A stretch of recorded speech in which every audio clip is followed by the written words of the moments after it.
I respect everyone's feelings, and including yours. Not so much like people like Alus. We don't respect Alus's feelings, but let's get this started. Hi, welcome to another edition of Between Two Munchers Working Title. I am your host, Stay-at-Home Stegosaurus, and today we are graced with the presence of another creator.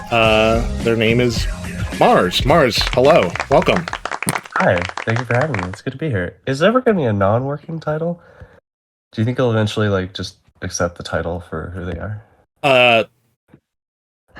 The title can decide upon its own, and if it gains traction for a better title, then we will worry about this. But this is not. You're not interviewing me. I'm interviewing you. I'm in love.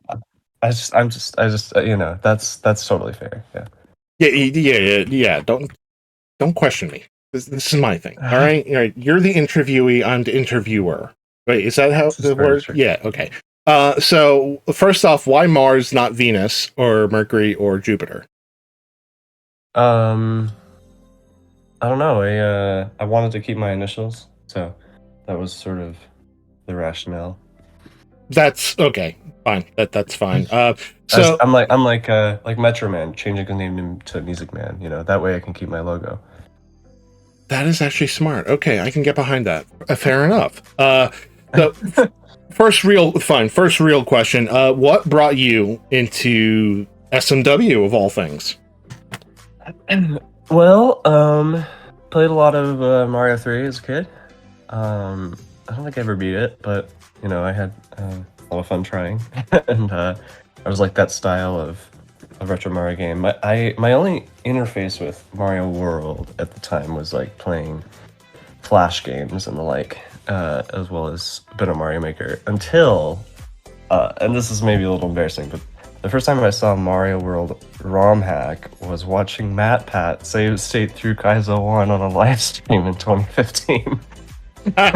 So I saw that. I thought, that's a pretty funny game, and then I didn't think about it for like 3 more years, and then I remembered it one day, and I looked it up and played a bit of it myself, and I was immediately like, how can I make stuff like this? This seems like it'd be a lot of fun.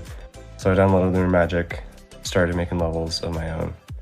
So technically I made levels before playing anything other than Akihabara. Probably wouldn't recommend that approach now. Levels were garbage because I had no idea what I was doing, but thankfully they're long gone now. So that's how I got started. Took me until, I want to say maybe late 2019 to actually play mini hacks myself. After SGDQ and the Kaizo relay, I started getting really excited about all this new Kaizo, and eventually started playing stuff myself. I kind of came for Invictus and Grand Portal 2, but I stayed for Casio. Absolutely, we all stayed for Casio. We are huge simps for Casio. We understand that. Very true. Yeah, and please, if you can convince White to do an interview with us, that'd be wonderful. After he denied me, yes, I will be coming. I will be coming back for him. I will convince him some way, somehow. Don't worry about it. Wyatt, if you're listening, I am coming for you again. I'll try to put in a good word. It's hard, but I understand. Like I haven't bothered him enough. Who hasn't bothered him enough? But anyway, so you got into your journey making stuff before playing stuff, so I'm sure. So what Kaizo hacks then influenced the way you would like to design your levels? Do you have any particular hacks that you would recommend as your influence so people can understand where you're coming from? Well, I took after Casio a lot. That is sort of that has been my main inspiration for a long time. I think every modern SMW maker can do well to learn a thing or two from Wyatt. Wyatt knows what he's doing, Arguably, Casio popularized a lot of things, and I think it's influenced a new wave of quality over quantity and more purposeful design, more bespoke level mechanics. Not to mention people getting a lot bolder with like, music porting. I think that's important too. I think that's been really cool to see that like more people are willing to think outside the box with that stuff. And you know, like tall horizontal levels. How many tall horizontal levels do you see in Kaizo hacks before Casio? I can't name like any. Maybe I just didn't notice them at the time, but it seems to me like they just weren't really being used like they are now. And I think that's, I don't know, I think stuff like that has impacted the scene a lot. But you know, I also have been a big fan of Search for Salmon and of like Margot's hacks and arguably the connected death blocks were stolen from Boogeyman. But you know, I take inspiration from here and there. I think it's good to like, I don't know, to study hacks that you like and find, you know, what you like in those things.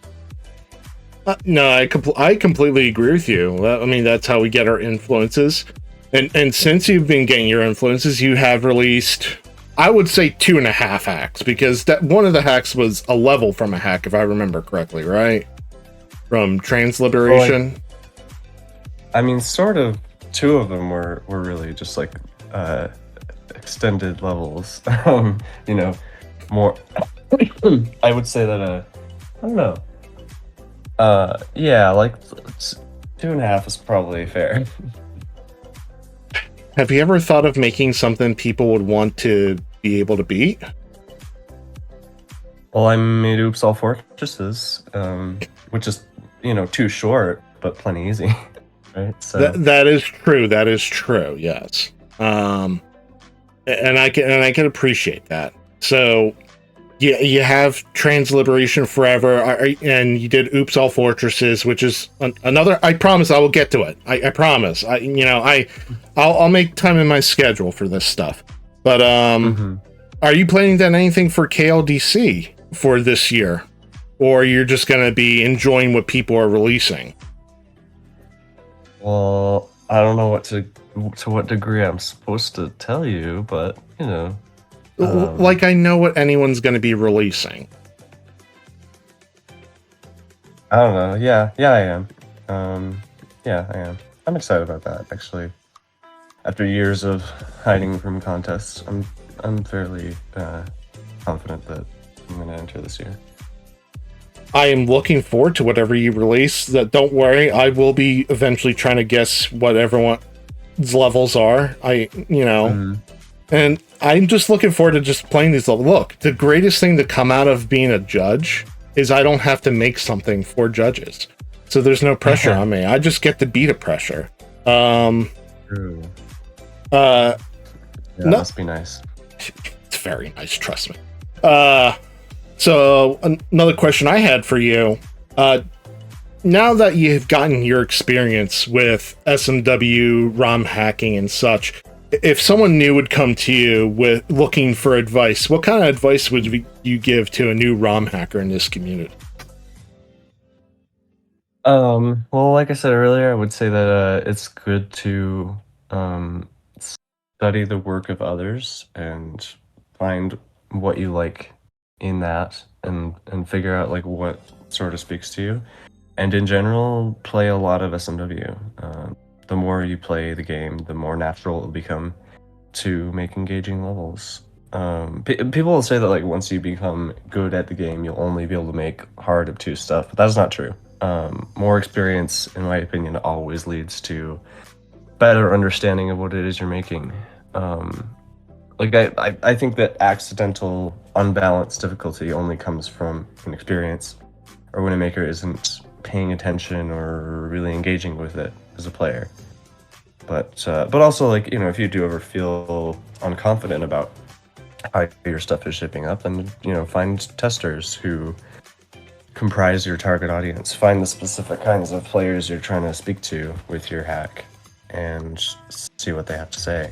But ultimately, you know, just have fun with it and make what you want to make. ROM hacks are free. World's your oyster and such.